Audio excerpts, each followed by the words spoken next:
Assalamualaikum warahmatullahi wabarakatuh. Selamat berjumpa dengan tutorial kimia bersama urip.info. Pada video ini akan dibahas cara menggambar struktur Lewis secara manual. Sebelum berlanjut ke penggambaran struktur Lewis, perlu dipahami dulu ada beberapa istilah nanti. Ada istilah atom luar dan atom pusat. Atom luar itu berarti atom yang ada di luar, bukan di pusat. Atom pusat itu biasanya jumlahnya kalau di dalam struktur atau di dalam rumus kimia jumlahnya 1. Namun untuk hidrogen dia tidak akan pernah berperan sebagai atom pusat. Demikian pula untuk F ya, F juga jarang. Kemudian di sini ada beberapa istilah yang nanti akan kita gunakan. Ada istilah atom monovalen. Seperti apa ini? Atom monovalen itu adalah atom yang menyumbangkan satu elektron dan dia akan mendapatkan tambahan satu elektron dari atom luar karena penggunaan pasangan elektron secara bersama.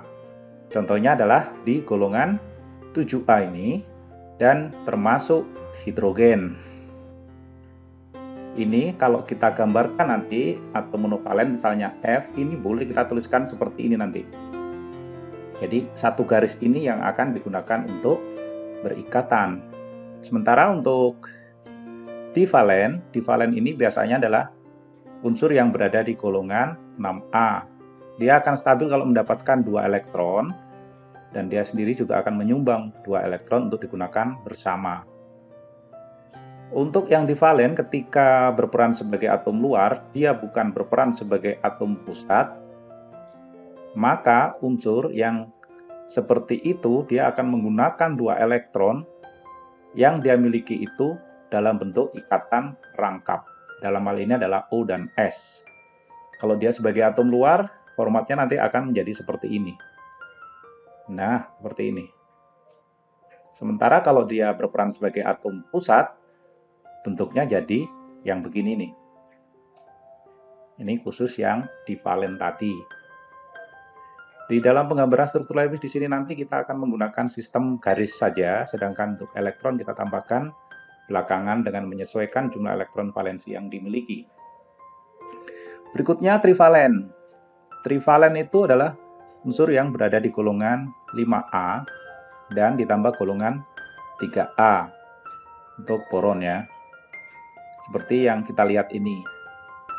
Ini pun sama, nanti kalau dia berperan sebagai atom pusat, dia akan membentuk 3 garis. Kalau dia berperan sebagai atom luar, dia akan menyumbangkan tiga-tiganya dan membentuk ikatan triple gitu ya. Kemudian tetravalen. Tetravalen ini golongan 4A ya. Yang ini dan ini. Dia akan menyumbangkan 4 elektronnya dan dia mendapatkan sumbangan 4 elektron untuk digunakan bersama. Bisa membentuk ikatan tunggal. Kalau C yang di sini bisa saja nanti formatnya seperti yang ada ini, ada garis-garis-garis. Bisa juga modelnya seperti ini. Bisa juga modelnya begini. Itu untuk C dan Si. Berikutnya lagi adalah yang pentavalen. Pentavalen yang mana? Kalau kita lihat di sini masuknya adalah ke ini. Ini pentavalen. Kalau dia berperan sebagai atom pusat, pentavalen. Kan punya 5 nih. Kelima-limanya digunakan untuk berikatan. Kemudian ada hexavalen. Hexavalen seperti ini. S, kalau O tidak mungkin ya, karena dia berada di periode 2. Kalau periode 2, biasanya dia maksimal sesuai dengan aturan oktet dan boleh berkurang biasanya untuk N karena ganjil. Sementara untuk periode ketiga dan seterusnya, periode 3 dan 4 dan seterusnya itu dia kebanyakan adalah tidak mengikuti aturan oktet, makanya dikenal istilah hexavalen. Nanti kalau digambar-gambarkan bentuknya kalau monovalen 1 garis, divalen 2 garis, trivalen 3 garis, tetravalen 4 garis, pentavalen ada 5 garis, hexavalen ada 6 garis. Seperti itu konsepnya. Oke, sekarang kita akan praktekkan bagaimana menggambarkan struktur Lewis dengan teknik ini. Kita mulai dari H2O. H tidak pernah berperan atom pusat dan jumlahnya juga lebih dari 1. Biasanya yang berperan sebagai atom pusat jumlah atomnya 1 seperti ini, O berperan sebagai atom pusat, C berperan sebagai atom pusat, dan jumlahnya satu-satu yang seperti ini akan berperan sebagai atom pusat nanti. Sekarang kita mulai untuk O. O dia bukan atom luar, berarti dia atom pusat. Kalau atom pusat bentuknya seperti ini nanti. Pas betul pasangannya adalah H. H dia akan membentuk satu garis karena monovalen. Jadi struktur Lewisnya seperti ini. Kita lanjutkan untuk CO2. Perhatikan, C akan berikatan dengan O2. O-nya ada 2. Berarti O dia berperan sebagai atom luar. Kalau berperan sebagai atom luar, maka dia akan membentuk ikatan rangkap. Jadi setiap O akan membentuk ikatan rangkap seperti ini. Nah, sekarang kita lihat berapakah elektron yang tersisa di C, di atom pusat. Jelas karena sudah digunakan 4, berarti tidak punya sisa. Nah, yang bersisa adalah di oksigen. Masih ada 2 pasang elektron bebas. Berikutnya kita lanjutkan, ini sudah ya. Kita lanjutkan SO3. S berperan sebagai atom pusat. Ingat, S itu adalah yang kita lihat, kalau berpasangan dengan O, berarti dia akan ketemu karena O berperan sebagai atom luar, dia akan membentuk ikatan rangkap begini. Sehingga S di sini termasuk kategori heksavalen.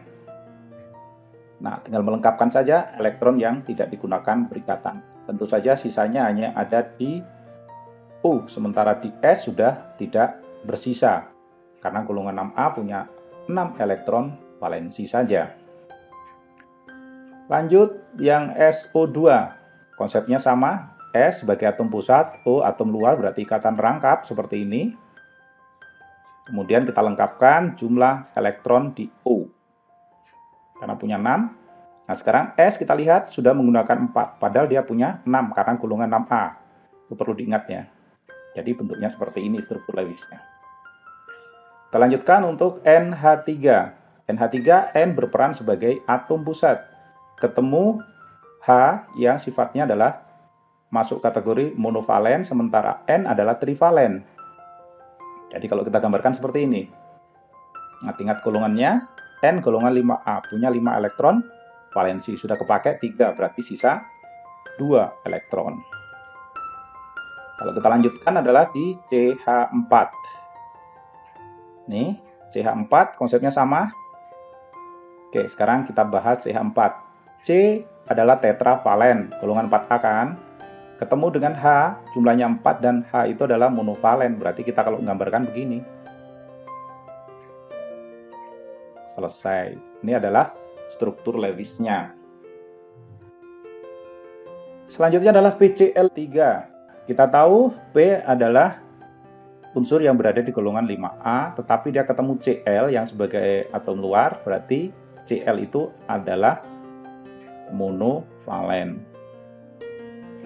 P tadi punya 5 elektron valensi, terpakai 3, berarti sisa 2. Sementara Cl ini kalau kita lengkapkan, tentu saja dia golongan 7A, punya 7, dipakai 1, berarti sisa 6. Ada 3 pasang elektron bebas pada Cl. Seperti itu. Oke. Berikutnya adalah PCl5. Ingat, P kalau ketemu dengan Cl, Cl itu monovalen, berarti P yang kita tuliskan ini ketemu dengan monovalen Cl sebanyak 5. Berarti P ini menggunakan kelima elektron valensinya untuk berikatan dengan Cl. Kemudian Cl seperti halnya pada PCl3, dia masih punya 3 pasang elektron bebas yang tidak digunakan berikatan. Jadi tidak terlalu ribet teknik ini, tinggal membuat garisnya. Begitu saja. Seandainya garis-garis mau dikonversi dalam bentuk tanda titik elektron, ya tinggal ganti saja. Misalnya di sini titik-titik, kemudian garisnya dihilangin gitu ya. Berikutnya BF3. BF3 golongan 3A. B trivalen, ketemu dengan monovalen F sebanyak 3. Berapakah elektron yang tersisa di B? Jawabannya tidak ada, karena dia punya 3, digunakan untuk berikatan dengan 3F, maka tidak ada yang tersisa. Nah, khusus BF3 ini adalah senyawa yang tidak mengikuti aturan oktet. Meski demikian, dia relatif stabil. Oke, kita lanjutkan. Kita hapus saja semuanya yang di sini. Kita lanjutkan di CH2O. C adalah atom pusat. Ketemu H monovalen. Ketemu O atom luar.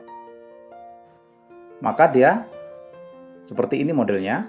Kemudian kita lengkapkan elektron yang belum digunakan. Berapakah sisa elektron pada atom pusat C? Tentu tidak ada karena sudah keempat-empatnya digunakan berikatan. Lanjut. Ini sudah. Selanjutnya adalah ini. XeO3. Perhatikan Xe.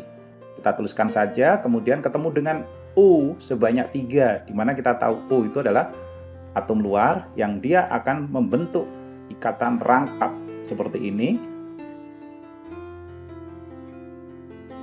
Sudah, sekarang kita tinggal lengkapkan lagi elektron yang ada di sekitar O.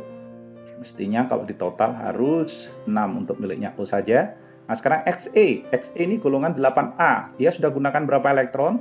Kalau ada 6 garis ikatan, berarti di sini tersisa 2. Karena sudah dipakai 6 kan, berarti sisa 2. Begini bentuk struktur Lewis dari XeO3. Oke, sekarang kita gambar struktur Lewis SO4 2-. S sebagai atom pusat. Sekarang kalau ada yang model-model begini, biasanya yang negatif bukanlah S tetapi O. Dan ini 2- akan disebar pada 2O. Biasanya seperti itu, sehingga kalau kita tuliskan akan begini. Jadi ada O yang bermuatan negatif. Tentu saja yang di sebelah sini ikatannya double. Kemudian kalau kita lengkapkan, tentu ini ada 2 pasang elektron bebas.